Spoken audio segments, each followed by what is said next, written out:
Assalamualaikum warahmatullahi wabarakatuh. Berjumpa lagi dengan Bapak Sahrial Nasution, guru mata pelajaran ekonomi IPS terpadu untuk anak kelas 7.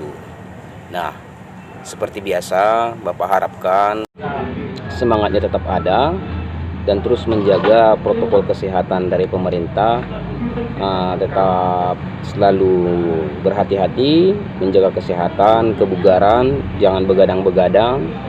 Dan juga Bapak mengucapkan salam kepada kedua orang tua di rumah agar selalu sehat dan walafiat, serta diberikan kelapangan rezeki, nikmat kesehatan, dan juga nikmat kerukunan bagi setiap semua keluarga siswa-siswa Bapak yang ada di rumah. Oke, seperti judul yang Bapak sampaikan sebelumnya, materi kita pada pagi hari ini adalah lanjutan dari materi 2 minggu yang lalu, yaitu kegiatan produksi yang sekarang nomor 2 terfokus kepada kegiatan distribusi. Bagaimana materinya? Silahkan ditonton videonya, ditonton sampai habis, karena sesungguhnya Bapak mengetahui siapa saja yang menonton atau berapa jumlah menonton di setiap kelasnya terhadap video-video pembelajaran Bapak. Oke, kita mulai. Bismillahirrahmanirrahim. Barang hasil produksi tidak mempunyai nilai guna, nak, kalau tidak sampai ke tangan konsumen.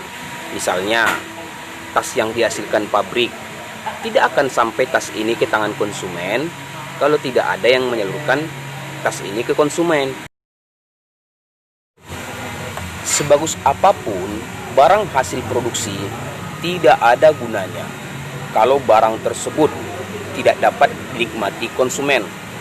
Hasil produksi akan sampai ke konsumen dengan kegiatan yang disebut distribusi yang akan kita pelajari ini. Tentunya kita harus pahami dulu apa yang menjadi pengertian ataupun definisi daripada distribusi. Nah, distribusi adalah kegiatan untuk menyalurkan barang dan jasa dari produsen ke konsumen. Itu pengertiannya. Nah, siapa sih yang melakukan kegiatan distribusi ini? Kegiatan distribusi bisa dilakukan oleh perorangan atau lembaga ataupun perusahaan. Lembaga atau perorangan yang melakukan distribusi disebut sebagai distributor.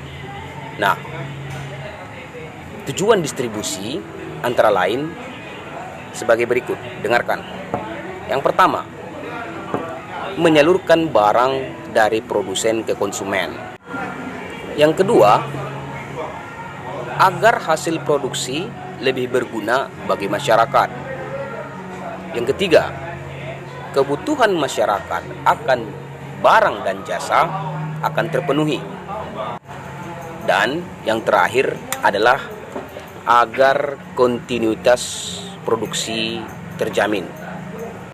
Kita akan bahas satu persatu yang menjadi tujuan distribusi tadi, ya, agar kita lebih memahaminya, ya, bukan asal kita membaca ataupun asal kita mendengar video tanpa ada kejelasan, ya. Kita balik ke fungsinya. Yang pertama tadi Bapak sampaikan fungsinya yaitu menyalurkan barang dari produsen ke konsumen. Nah, ini pengertiannya bagaimana? Nah, ketika seorang individu ataupun seorang lembaga ataupun seorang perusahaan membuat suatu barang dan barang ini sudah jadi, contohnya kita buat tas, mereka merakit tas, mereka membuat tas yang cantik dan bagus. Nah, ini adalah barang yang jadi ini perlu dipasarkan kepada orang lain supaya orang lain dapat membeli barang ini. Nah, tugas untuk menyalurkan ini bukan lagi tugas seseorang individu atau perusahaan yang membuat tas tersebut, tetapi ada pihak ketiga yang tadi Bapak sampaikan disebut distributor, selaku yang bertugas untuk menyalurkan barang ini kepada masyarakat. Diambil ke pabrik, tasnya yang udah jadi, dibawa ke pasar dan dijual. Nah, orang yang mengambil barang itu dari pabrik dan dijual ke pasar, dan ada orang yang menjual di pasar, itulah yang dikatakan kegiatan distribusi.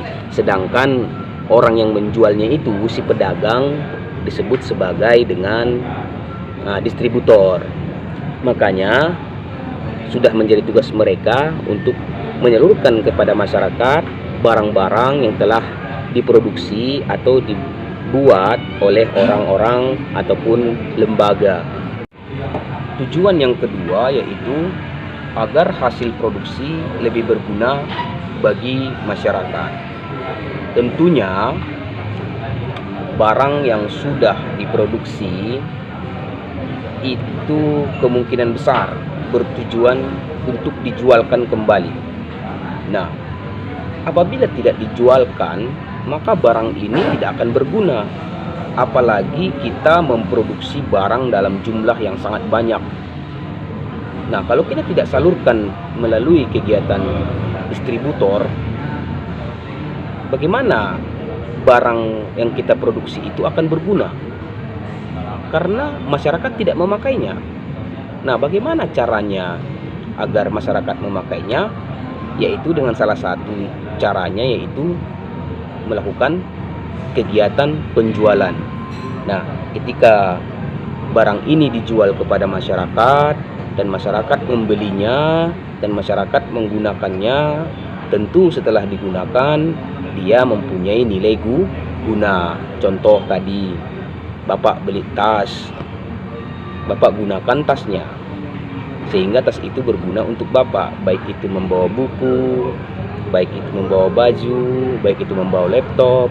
Nah, disitulah letak kegunaannya setelah barang dibeli oleh masyarakat. Fungsi yang ketiga yaitu kebutuhan masyarakat akan barang dan jasa terpenuhi. Oke, kita tadi ambil contohnya tas. Bapak rasa tas itu dibutuhkan oleh semua kalangan masyarakat, baik miskin, kaya, ataupun menengah. Semua butuh tas, ya. Jadi kalau tidak ada tas, mungkin orang akan kesusahan dalam membawa barang-barang. Nah, ketika kita ingin membawa barang, tapi kita tidak punya tas, maka solusinya kita akan beli tas. Nah, ketika Bapak terkendala tadi tidak mempunyai tas untuk membawa barang, sehingga Bapak memutuskan untuk membeli tas, maka kebutuhan Bapak akan membawa barang itu sudah terpenuhi karena Bapak telah membeli tas. Nah, itulah fungsi yang ketiga. Dan tujuan yang terakhir atau yang keempat adalah agar kontinuitas produksi terjamin. Mungkin anak-anak baru mendengar apa yang dikatakan kontinuitas. Kontinuitas itu sebenarnya berasal dari bahasa Inggris, yaitu continue, yang mana apabila diartikan ke dalam bahasa Indonesia, dia adalah berarti berkelanjutan. Nah, kalau ditarik kepada fungsi yang keempat ini, agar kontinuitas produksi terjamin, maka maksudnya adalah agar barang tersebut terjaga kualitasnya dan terus diproduksi karena telah disalurkan kepada masyarakat. Stok habis, masyarakat ingin lagi, maka akan diproduksi kembali. Makanya suatu kegiatan produksi itu adalah kegiatan untuk menyalurkan barang kepada masyarakat dengan harapan barang tersebut habis dan terus diadakan produksi dan terus diadakan kegiatan distribusi. Makanya barang itu, kalau kita buat barang, buatlah barang yang bagus atau dengan kualitas yang terjamin, agar kita terus berkelanjutan dalam membuat barang tersebut dan juga masyarakat terus untuk menggunakan barang-barang tersebut, sehingga penghasilan kita pun sebagai seorang produsen terus bertambah karena kita telah melakukan kegiatan produksi. Itu dia.